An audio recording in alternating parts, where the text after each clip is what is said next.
just here in the bush today in Ontario. It's early winter and I am going to smoke some venison in a teepee over the fire. A lot of guys are using the electronic smokers and that's awesome, but really you're going to get the same results. It might take a little more work, a little more management, but with a teepee smoker it's going to taste just as good and it's going to preserve your meat just as well.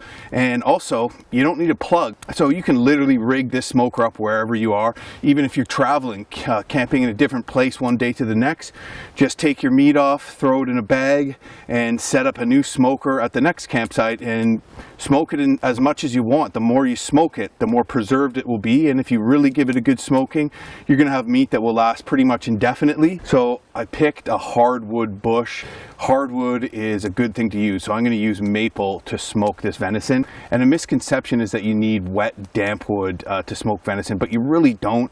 It comes down to really personal preference. Actually, a small fire with very little smoke is what a lot of people that I've spoken to in the Canadian North recommend, especially if you have to use spruce. What you're going to want to do is use absolutely bone dry spruce. So a good way to tell if a standing dead tree is bone dry is often the bark will be falling off of it.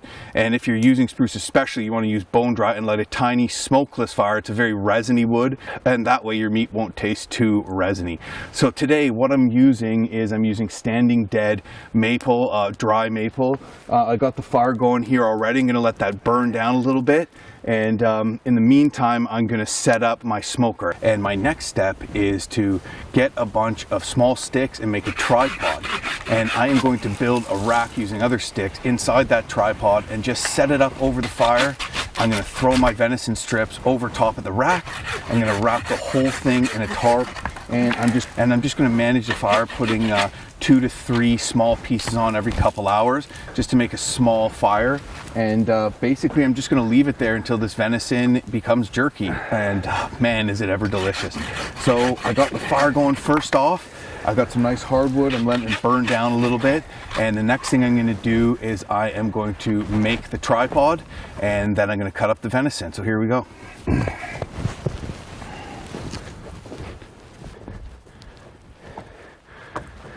The more meat you have to smoke, the larger the base of your teepee needs to be, which means the higher it needs to be and the larger your fire needs to be. So I'm going to make a fairly large one. I'm just going to weave the parachute cord back and forth, going on either side of the middle pole, and then I'm going to tie those lashes together.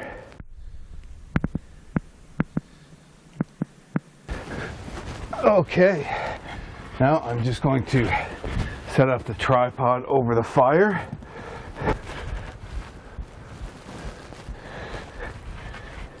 I'm going to try to center the middle of the teepee over top of the fire. Looks like the fire's burnt down a good bit too. That's great. I'm just going to go ahead and start building the rack here.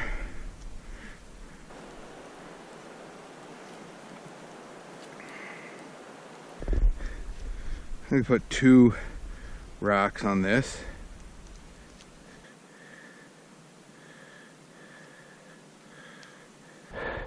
Now on this side, you can just leave it leaning on there, that's fine. It doesn't need to be tied. And then I'm going to put another piece going this way.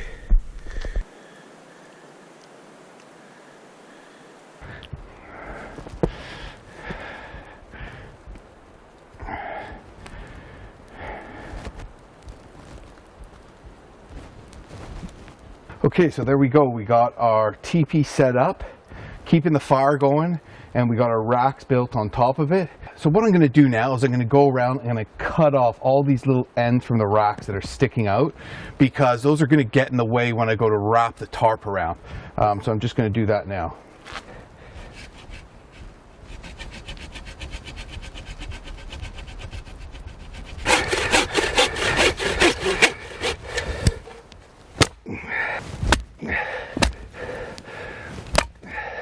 Our next step is to get our venison and thinly slice it. What I did before this is, of course, my venison was kind of half frozen because of the temperature today. So I just put it in some water near the fire and let it thaw out, making sure that I didn't cook it at all, because you need to have raw meat to smoke it. Jerky even that you buy in the store, it's all just dehydrated raw meat. So that's the next step. And what I'm going to use to do this is actually a fillet knife. Any sharp knife is going to work well, but I find a fillet knife works really well because you want to cut it in a certain way. I'm going to show you that right now. Got some salt and some seasoning on that.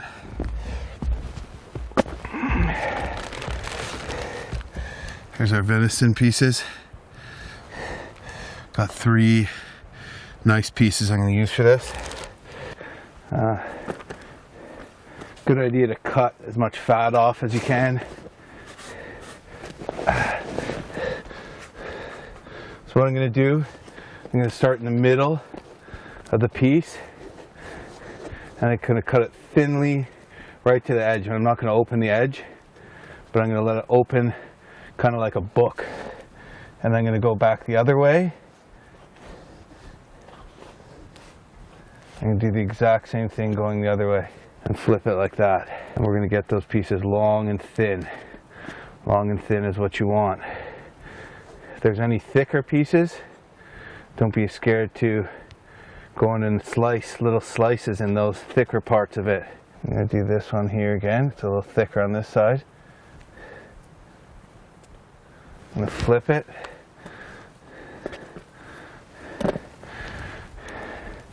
There we have a piece. So again, here I'm going to start from the middle.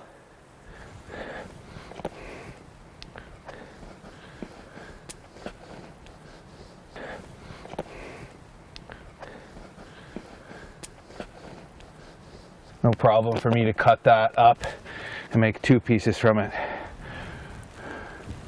So there you go. Now sometimes the little book binds, we'll call them, can be a little thicker, and it's okay afterwards just to give those a little slice before you put them on, just to open them up a bit more. And I can tell that's already working even though I don't have the tarp around it yet.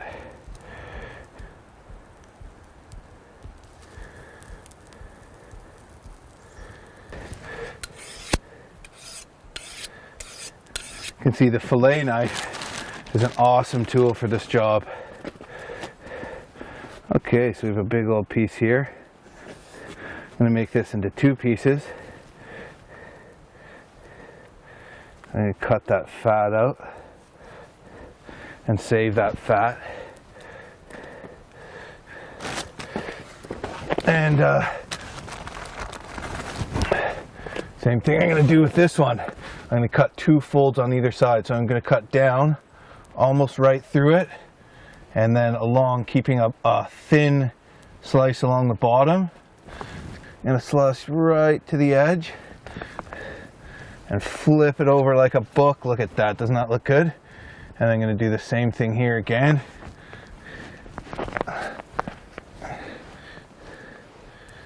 Slicing through.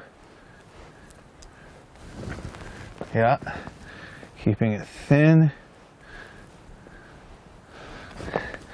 I'm going to flip that over like that. This piece is going to be perfect. I don't care if it touches the snow a little. And this one, same thing. I'm going to go down thin. Flip her open. Ooh, that's looking like that's going to be a separate piece there. That's fine. Sometimes your piece has connective tissues and stuff like that, and you don't want it to rip off when it's on the smoker and fall in the fire. So sometimes you end up with more pieces than you thought. Flip that over again there. There you have another piece. Doesn't that look good? There we go.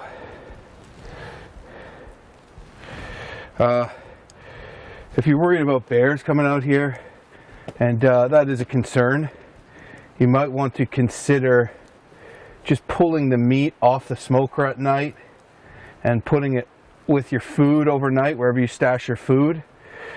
and then going ahead and adding it back onto the smoker in the morning, because bears might come knock it over and burn your tarp in the night.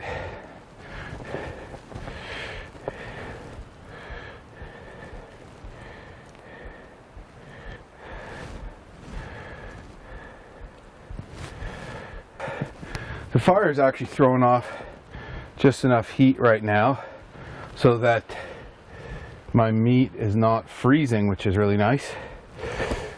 Okay, so I got my smoker set up, the rack set up. I got all my meat on the smoker cut up nice and thin, and it's already actually working a little bit, but now I'm going to wrap the tarp around it. And the kind of tarp I have is a medium duty, regular old hardware store tarp, and that'll do. But you got to make sure that you don't burn it, so you don't want your fire to be too big, and you got to be careful when you're wrapping it around your teepee that it doesn't touch the fire. Not a big deal, but just keep it in mind. I'd say this will probably, to smoke it to the point where it's actually preserved, is going to take about 15 to 24 hours, and that's to make sure it's really smoked. So it'll be preserved 5-6 days, probably 12 hours would be enough. And of course it depends on what kind of temperature you're keeping it in. If it's kept dry, if it's not wet, well, it's going to last a very long time. And if it's cool out.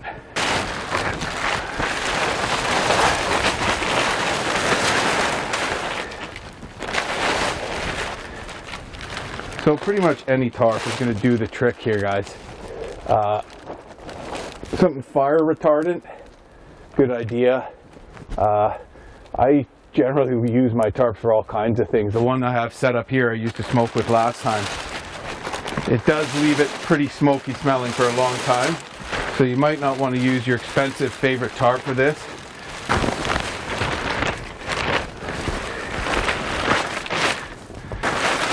Actually, it's not easy getting the tarp on. It actually feels kind of clumsy, so I think that's normal though, because that's kind of how it's felt every time. I'm sure some people are better at it than others.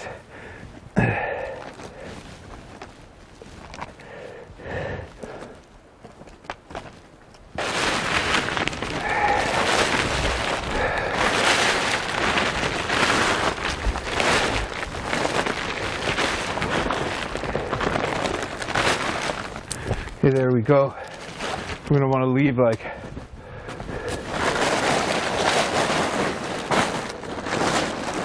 a little space under this side where we can access it, maybe right here, where we can access the fire and add more wood if need be.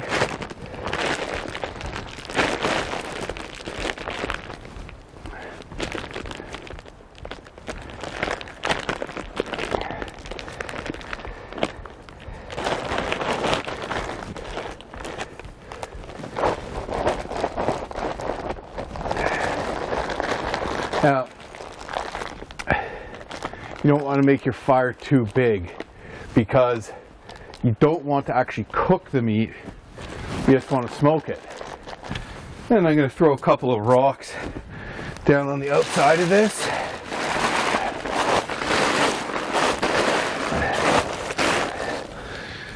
Just in case a wind blows up.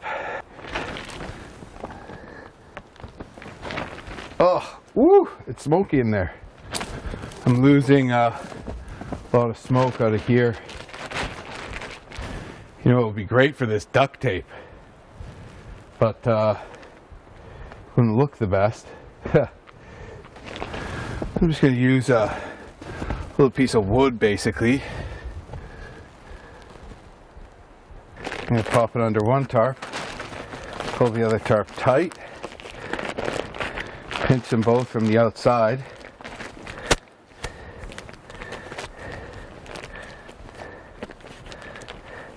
And while keeping them pinched,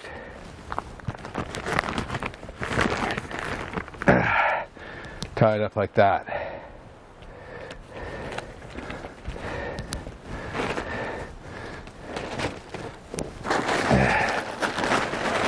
And I'm going to do one or two more like that, just to keep this nice and buttoned up. Try to do it in such a way so that I don't have to cut my parachute cord. So we got our tarp wrapped around and tied down well. We got heavy things on the bottom of our tarp so it doesn't blow into the fire. And we got, of course, all our meat on there, and it looks like it's smoking perfectly well.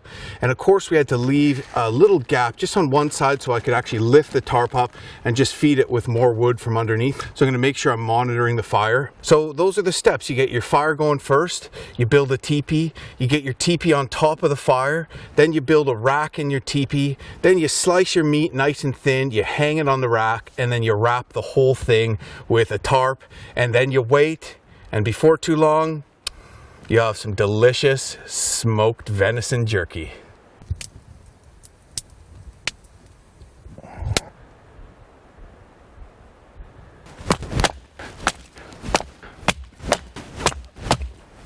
So as you can see, it's getting late. Bears are hibernating. I'm just gonna let this smokehouse smoke all night long. Maybe I'll feed it a couple times during the night, and I'll get it going again tomorrow, and hopefully by tomorrow around noon, the venison will be smoked well enough to be preserved. So now it's just a waiting game, and I'm gonna just go and cut some more wood just to make sure I have a good little supply. I already have a fair amount here, but doesn't hurt to have a bit more.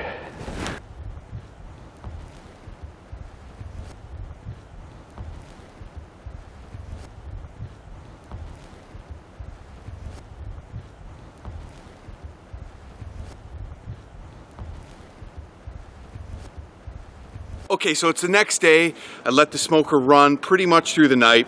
Now I'm gonna just flip the pieces of meat and slide them to the side to make sure the part that is resting on top of the rack gets smoked and gets heat, but it's coming along really well. It's looking good.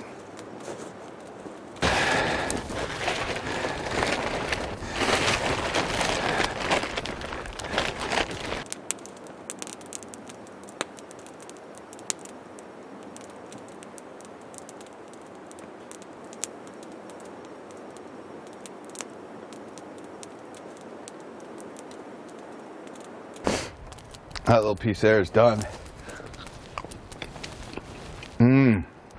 Oh yeah.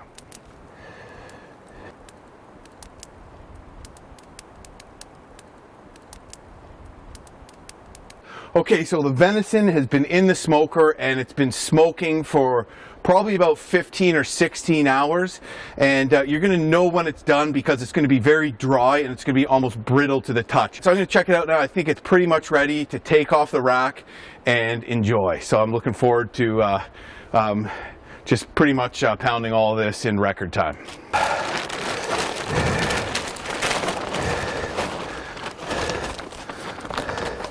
So the thicker the pieces are, the more they're gonna have to smoke. If they're too thick, you'll never get them dry.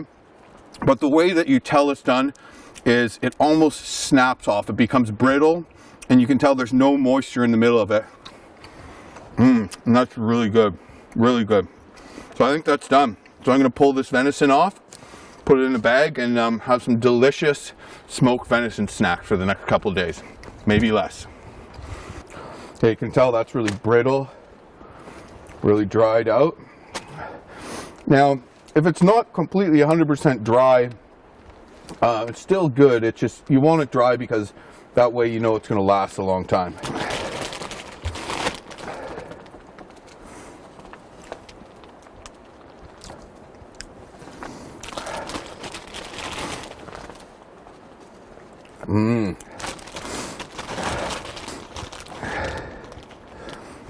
Oh yeah, good little amount. Oh, there we go. There is our big, delicious pieces. Nice bag full of smoked venison, and that's how you smoke meat when you're in the bush.